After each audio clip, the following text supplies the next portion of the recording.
Hey guys, so long time no talk. I'm holding my phone, so it's gonna be kind of wobbly. I am back at work, if you notice the background. Back at work, I had to leave my son. My mom currently watches him, so it's okay. So I'm gonna kind of just go in like with what happened during my labor and delivery for those of you who want to know. So I went into labor on February 22nd around, I want to say like 2 o'clock. I actually woke up that Monday morning on the 22nd with mild cramping, and I didn't really think anything of it. I was like, okay, it's probably just Braxton Hicks, because the Saturday before that I had Braxton Hicks and I was like, what the heck? But it was like really light cramping that I had, and so I called my mom and I was like, you know, I'm having these light menstrual cramps and my stomach is tightening, but I don't think it's full-blown labor. You know, I didn't have the bloody show, my water didn't break, nothing. She's like, okay, well, call me if you start progressing. I was like, okay, no problem.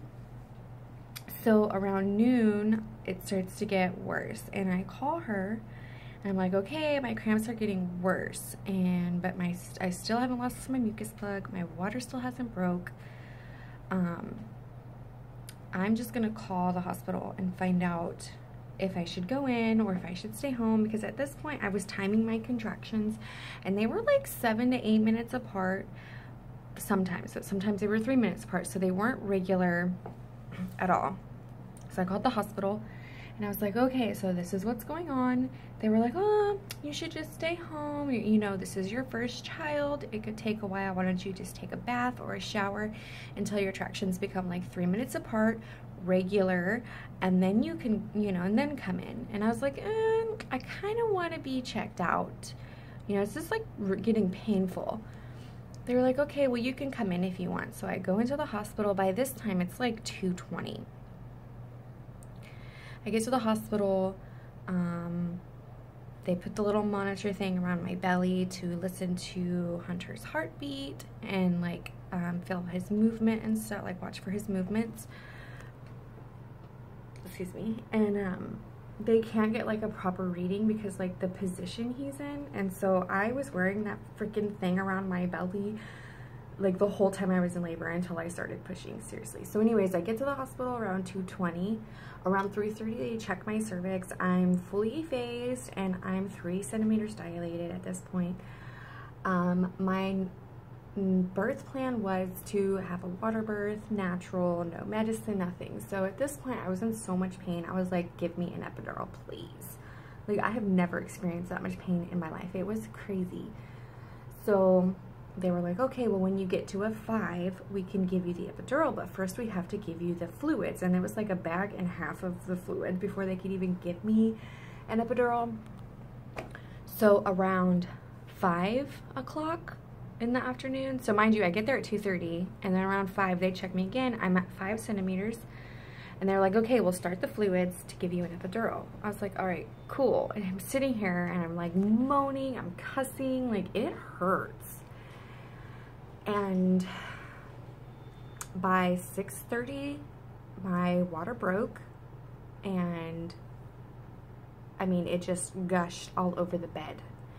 And it was like greenish brown because Hunter pooped inside my stomach, like inside my uterus before he was born. And after my water broke, I pushed 4 times and my son was here. Like, I did not even have time for the epidural. So I went from 5 centimeters dilated to 10 in an hour, and water broke and I pushed 4 times and he was here. Like, it was the fastest labor, like seriously, ever. I mean, I think that's why it was so painful for me. I was just dilating like so fast. So, you know, you dilate to 10, but my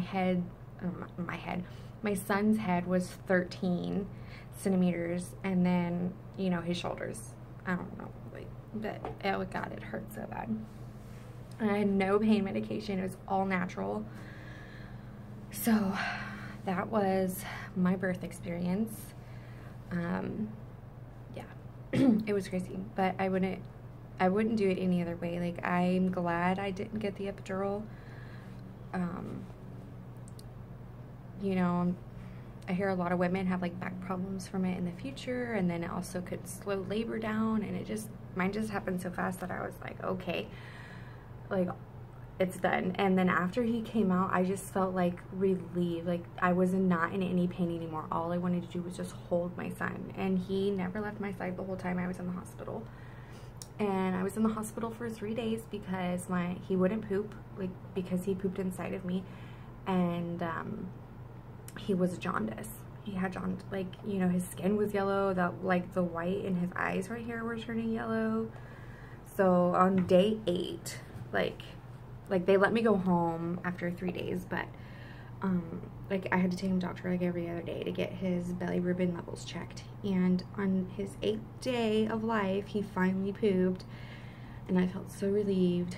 And about a week after that, after he started actually pooping, his skin like got to normal, his eyes went back to normal, he was okay. So I have some pictures up around my office of him. You guys have seen most of them because I posted them in that slideshow anyways. But yeah, and so for those of you who are curious as to what I said in the slide, or what I wrote in the slideshow at the very end on my last update, I am pregnant again. It was a total shocker. I was not on birth control after I had my son. I told my husband it is up to him to prevent pregnancy. So we were using protection, as in condoms. And I think we didn't use a condom 2 times, and one of those 2 times, like, I mean, he pulled out both times, but one of those 2 times, I vividly remember him saying, like, I don't think I pulled out fast enough. So some must have got in me, obviously, because I'm pregnant. I never had a period after my son, so I don't know how far along I am. I know that my kids will be 10 or 11 months apart, not even a year apart. And I have a ultrasound scheduled for June 1st to find out how far along I am. So yeah, it's exhausting. Like, I have to go through this whole pregnancy thing all over again with having a baby. Like, my son's only 3 months old. That's crazy.